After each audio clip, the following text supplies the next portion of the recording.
Assalamualaikum warahmatullahi wabarakatuh. Kami kelompok 9 di Skal Kuliah ingin menampilkan video presentasi kami. Saya Rahmi Dwi Astuti di sini sebagai moderator.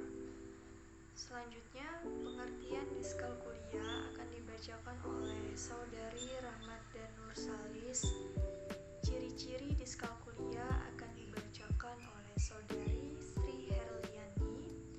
Identifikasi di Skal Kuliah akan dibacakan oleh Saudara Fahrul Razi. Penyebab di Skal Kuliah akan dibacakan oleh Saudari Indah Puspitasari.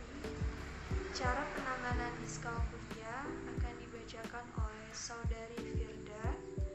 Isu-isu mengenai di Skal Kuliah akan dibacakan oleh Saudari Nadia Maulida. Kesimpulan akan dibacakan oleh Saudari Eina Rahmah. Dan komentar akan dibacakan oleh Saudari Ririn Istiqomah. Di sini saya ingin menjelaskan pengertian di Skal Kuliah.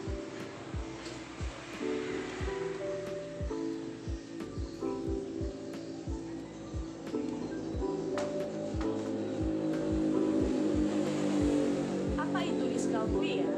Di Skal Kuliah adalah kemampuan dalam melakukan yang diharapkan untuk kapasitas intelektual dan tingkat pendidikan seorang yang diberikan melalui tes yang dilakukan secara individu.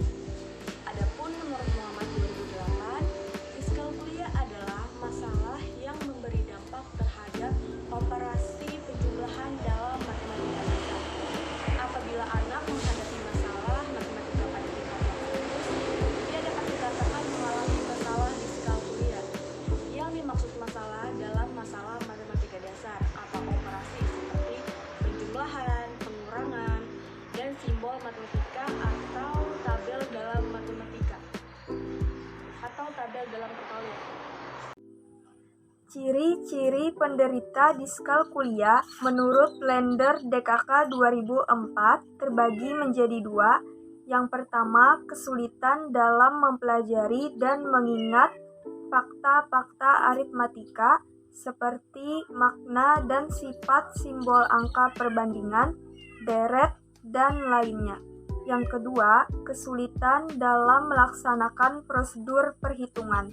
Prosedur perhitungan tidak bisa dilakukan oleh anak dengan gangguan di Skal Kuliah, di mana mereka kurang atau tidak mengerti maksud dari penggunaan simbol-simbol perhitungan seperti tambah, kurang, kali, dan bagi. Saya akan menjelaskan tentang identifikasinya. Cara mengidentifikasi anak dengan gangguan di Skal Kuliah adalah dengan melihat kemampuannya atau ciri-cirinya. Di antaranya, 1. Tingkat perkembangan bahasa dan kemampuan lainnya normal. Seringkali mempunyai memori visual yang baik dalam merekam kata-kata tertulis. 2. Sulit melakukan perhitungan matematis. 3. Sulit melakukan proses matematis seperti penjumlahan, pengurangan, perkalian, pembagian, dan konsep hitungan angka atau urutan. 4. Terkadang mengalami disorientasi waktu dan arah. Anak biasanya bingung saat ditanya jam berapa sekarang. Ia juga tidak mampu membaca dan memahami peta atau petunjuk arah. 5. Mengalami hambatan dalam menggunakan konsep abstrak tentang waktu. 6. Sering melakukan kesalahan ketika melakukan perhitungan angka. 7. Mengalami hambatan dalam mempelajari musik, terutama karena sulit memahami notasi urutan nada. 8. Bisa juga mengalami kesulitan dalam aktivitas olahraga karena bingung mengikuti aturan main yang berubah sistem skor. Ini saya akan menjelaskan apa sih penyebab dari gangguan di Skal Kuliah. Jadi penyebab gangguan di Skal Kuliah adalah itu lebih cenderung terfokus pada faktor neurologis yang mendasar. Yang kedua, faktor fisiologis itu seperti kerusakan pada otak. Dan yang ketiga, bisa melalui faktor keturunan. adalah beberapa penanganan anak di skala kuliah antara lain. 1. Perbanyaklah membuat contoh-contoh konkret untuk memastikan pemahaman yang kuat sebelum melangkah kepada konsep yang abstrak. Maka, dengan cara seperti itu akan membantu siswa untuk memahami konsep-konsep selanjutnya. Penanganan kedua, berikan kesempatan untuk menggambar-gambar grafik, kalimat, atau kartu untuk membantu dalam hal pemahaman soal disertai contoh kehidupan sehari-hari. Cara ini akan membuat mereka lebih paham akan arti dari setiap tanda-tanda. Penanganan anak di skala kuliah yang selanjutnya adalah gunakan pendekatan positif-positif atau mengenal konsep dasar. Tumbuhkanlah konsep pada diri siswa di skala kuliah bahwa aku bisa sesering mungkin dan jangan pernah membandingkan proses belajarnya dengan siswa lain. Di sini saya akan menjelaskan tentang isu-isu mengenai diskalkulia. Anak dengan gangguan diskalkulia tidak terlepas dari permasalahan dalam kehidupannya. Sama halnya dengan gangguan belajar lain.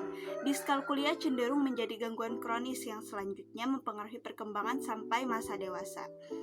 Anak-anak dengan gangguan diskalkulia cenderung memiliki prestasi buruk dalam pelajaran matematika di sekolah, karena kekurangmampuan mereka dalam memahami dan mempelajari aritmatika. Anak-anak tersebut ditempatkan dalam program edukasi atau kelas khusus untuk mendapatkan bimbingan belajar khusus.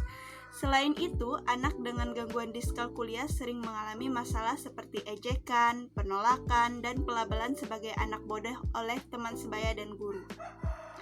Mereka sering dinilai gagal oleh guru, keluarga, dan lingkungan sekitar.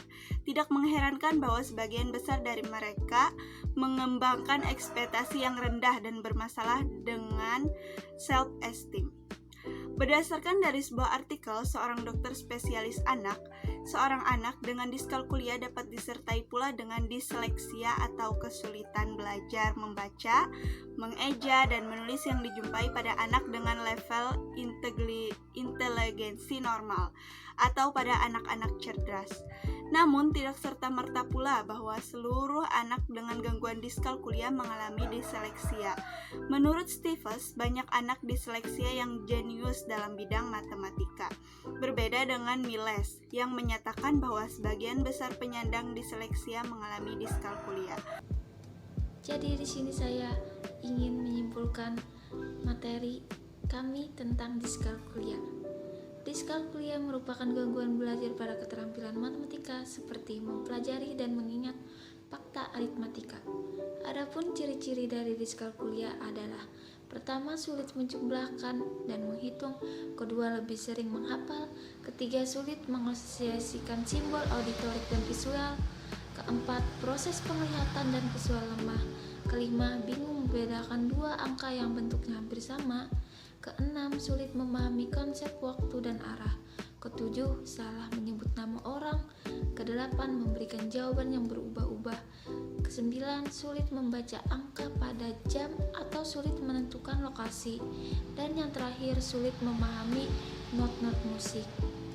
Penanganan yang dapat diberikannya itu penanganan matematika yang intensif, memberikan kalkulator untuk menghitung, dan yang paling penting adalah dengan bimbingan belajar. Halo, nama saya Ririn Istiqomah dari kelompok 9 diskalkulia. Komentar: diskalkulia termasuk kesulitan belajar, tapi berbeda dengan anak yang mengalami kesulitan matematika biasa. Anak yang mengalami kesulitan ini tidak mampu mengenal waktu, angka, uang. Berbeda dengan anak yang mengalami kesulitan belajar pada umumnya. Ya, sekian presentasi dari kelompok kami, kelompok 9 diskalkulia. Salah dan kurangnya mohon maaf. Wassalamualaikum warahmatullahi wabarakatuh. Historia PKH Jaya, jaya, jaya.